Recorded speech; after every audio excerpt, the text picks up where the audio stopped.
तेग बहादूर साहेबजी यांच्या शताब्दीनिमित्त आज आपण इथे जमलेलो आहोत आणि या कार्यक्रमासाठी आपल्याकडे सौ कोमल ठाकूर या उपस्थित राहिलेल्या आहेत. त्यांचं नॅशनल इंग्लिश मीडियम स्कूलतर्फे स्वागत करते.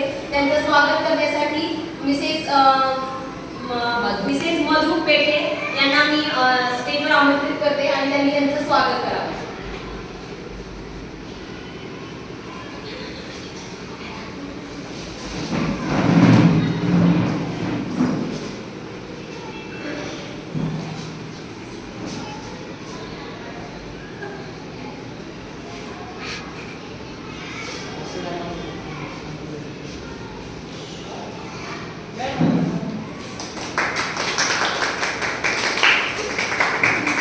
धन्यवाद मधु मॅम, धन्यवाद.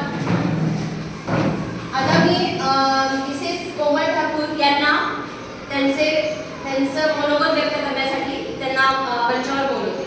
कार्यक्रमासाठी मला आमंत्रित केल्याबद्दल तुमचे खूप खूप आभार. आज आपण गुरु तेग बहादूर साहेब यांची शताब्दी इथे साजरी करत आहोत. तरी त्यांचा जन्म 1 एप्रिल, त्यांच्याबद्दल मी थोडीशी माहिती सांगणार आहे. त्यांचा जन्म 1 एप्रिल 1621 अमृतसर येथे झालेला आहे. त्यांचे लहानपणीचे नाव त्यागमत असे होते. युद्ध कौशल्य दाखवल्यामुळे त्यांना तेग बहादूर हे नाव मिळाले. धर्म स्वातंत्र्यासाठी त्यांनी स्वतःचे बलिदान